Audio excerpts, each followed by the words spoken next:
Continuamos con nuestro relato de la Guerra Civil Española en tiempo real.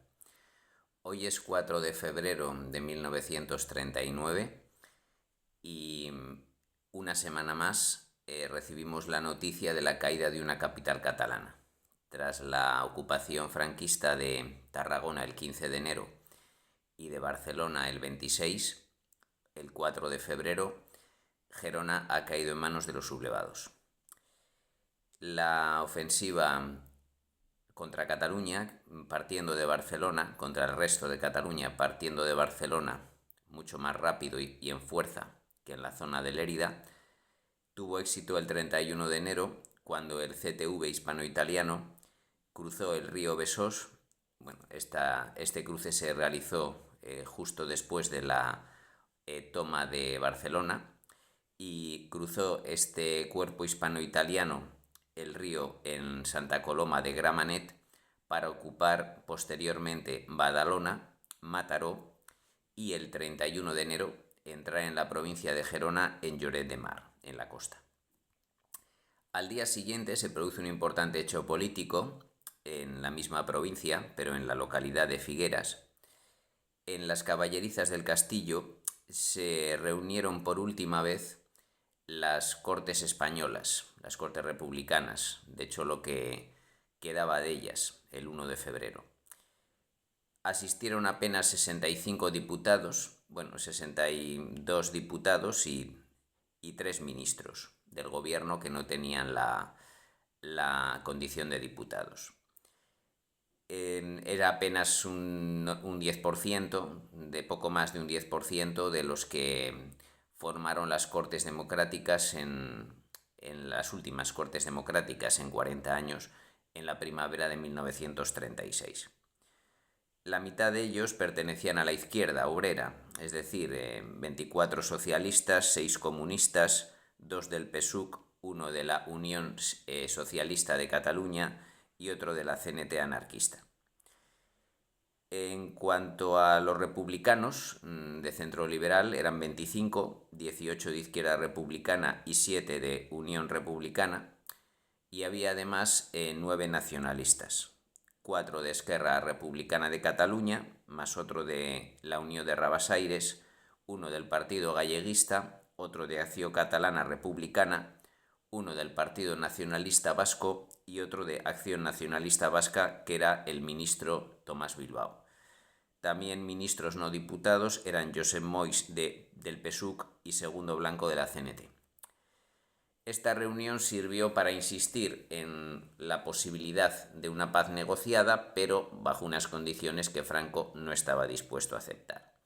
Es decir, que se mantuviera la independencia de España sin presencia de tropas alemanas o italianas, algo que Franco sí admitiría una vez ganase la guerra.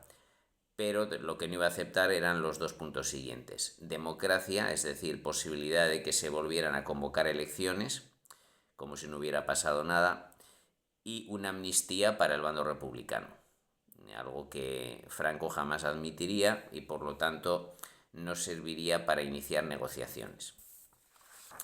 No obstante, quien sí estaba planteándose en llegar a una paz negociada era el coronel Casado, que era el jefe del ejército republicano del centro.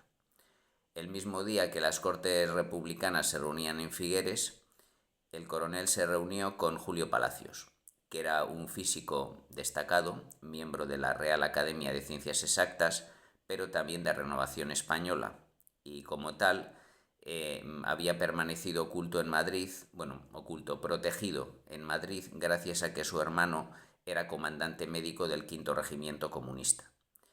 Palacios y Casado se reunieron y el coronel le pidió al físico que contactara con las fuerzas, con el alto mando franquista, para tratar de negociar una rendición a espaldas, una rendición por supuesto con condiciones, a espaldas del gobierno de la República. Continuaremos profundizando en ello las próximas semanas. Este 1 de febrero también es destacado en otras circunstancias porque, ya que Francia había decidido la semana pasada abrir la frontera para heridos y civiles, se vio obligada a abrir una multitud de campos de refugiados que, debido a las malas condiciones higiénico-sanitarias y de alimentación, se convirtieron en auténticos campos de concentración a lo largo de casi todo el año 1939, que fue su existencia. El 1 de febrero abrió el más destacado, que es el de Argelès. Llegó a acoger 14.000 refugiados, sin embargo no fue el más grande. El mayor fue el de Barcarès, también en el departamento de los Pirineos Orientales, donde estarían la mayoría de dichos campos. No obstante, también los habría en la costa occidental, cercanos a la costa occidental, de la costa atlántica. En el departamento de Pirineos Atlánticos destacó el de Gurs, con 19.100 refugiados, y en la zona central, en el departamento de Tarn y Garonne, el de Cefons, con 15.600 refugiados. En total, en febrero de 1939, cuando cayó Cataluña, afluyeron a territorio francés casi medio millón de personas, teniendo en cuenta que la semana siguiente, es decir, en el último momento, el gobierno francés permitió también el paso de combatientes desarmados.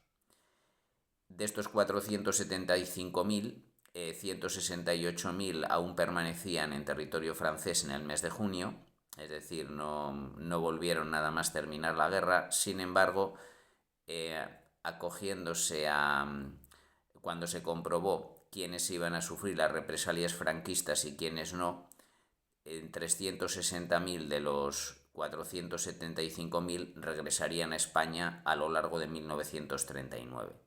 Aproximadamente a la cuarta parte, 115.000, se quedó en Francia ya definitivamente, bien para emigrar a América o para quedarse en Francia. Al día siguiente de estos múltiples acontecimientos del día 1, el 2 de febrero siguen los avances franquistas. Ya se amplía el avance no solo al CTV en la costa, sino que avanzan 4 cuerpos de ejército.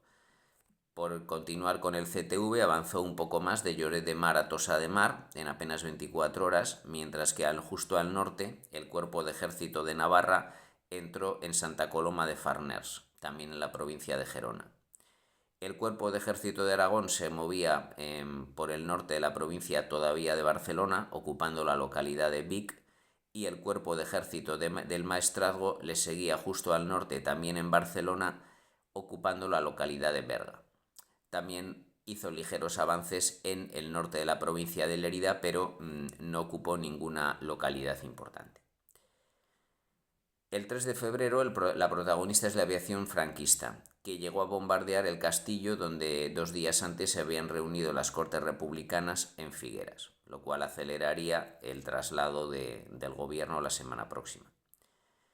También el 3 de febrero la aviación franquista lanzó unos panfletos a la isla de Menorca, que recordemos era la única de las Islas Baleares que se había mantenido republicana desde el principio de la guerra, y se les envía en dichos panfletos se concede un ultimátum de 5 días para que la isla se rinda si no quiere sufrir bombardeos, asaltos y represalias. Coincide que al día siguiente, 4 de febrero, el almirante González Zubieta, que era el jefe de la flota republicana, desembarcó en Mahón procedente de Cartagena para tomar el mando de la isla. La situación de Menorca era ahora preocupante, ya que dependía de Barcelona para todos sus suministros y comunicaciones. La caída de Barcelona la dejaba aislada y se estaba planteando el alto mando franquista cómo tomar la isla o convencer a las autoridades para que se rindieran. La llegada de González Zubieta, sin embargo, que había sido nombrado hace ya casi un mes, pero todavía hasta el día 4 de febrero no llegó a Menorca, deja un poco en el aire la posibilidad de que se llegue a una negociación. El 4, es decir, hoy, como ya digo, el gran triunfo de los franquistas es la toma de Gerona, con lo cual ya no quedan capitales de provincia catalanas en manos de la República. Sí se mantienen los extremos norte de las provincias de Gerona, Barcelona y Lérida, y solo 10 capitales de provincia, todas en el sector centro-sur, centro-oeste, están en manos de la República, es decir, Madrid, Toledo, Ciudad Real, Cuenca, Albacete, Murcia, Valencia y Alicante. Y en Andalucía, Almería y Jaén. Además de la caída de Gerona sin resistencia, fueron las tropas de Solchaga del Cuerpo de Ejército de Navarra las que ocuparon Gerona, como fueron quizá una concesión, ya que se había concedido prioridad al Cuerpo de Ejército marroquí para entrar en el centro de Barcelona el 26 de enero. Y mientras el CTV hispano-italiano sigue avanzando por la costa gerundense hasta Pálamos, y el cuerpo de ejército del Maestrazgo entra en la provincia de Gerona ocupando Olot. Así concluye esta semana la campaña del sector catalán, con muy malas esperanzas para la República, y también concluye en Extremadura ya para el resto de la guerra. Como habíamos mencionado, la semana pasada los republicanos optan por abandonar la batalla por la bolsa de Extremadura. Básicamente es territorio cordobés, pero llegan a cruzar el Zújar ocupando un par de localidades en Badajoz, y la toma de dicha provincia era su objetivo. Ahora continúan con la retirada y entre el 2 y el 3 de febrero llegan a sus bases de partida en Hinojosa del Duque, provincia de Córdoba, y los franquistas